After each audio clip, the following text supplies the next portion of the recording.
দিল, ও মিশরবাসী সবাই আমার রাজদরবারে আসো। জনগণ মহা খুশি। রাষ্ট্রপতি ডাক দিছে, মনে হয় কোন সুসংবাদ আছে। সমস্ত মিশরীয় জনগণ ফেরাউনের রাজদরবারে উপস্থিত।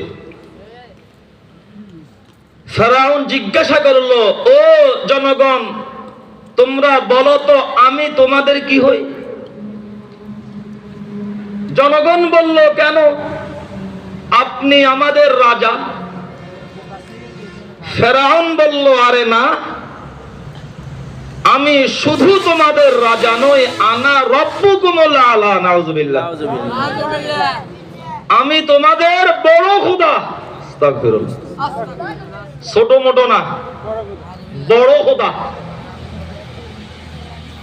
যুগে যুগে কিছু মানুষ থাকে লোভী, আছে না? যার ভিতরে লোভ আছে সে চিন্তা করে আমার স্বার্থ দরকার, চাকরি দরকার, দেশ ধ্বংস হইলে আমার কি। মিশরীয় জনগণ ছিল লোভী।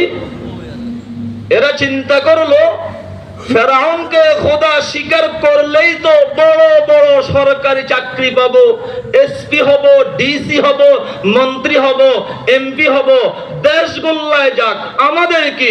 তাই লোভের কারণে উপস্থিত মিশরীয় জনগণ বলেই ফেললো, জি মহারাজ, ঠিক আছে, মেনে নিলাম, আপনি আমাদের বড় খোদা। নাউজুবিল্লাহ।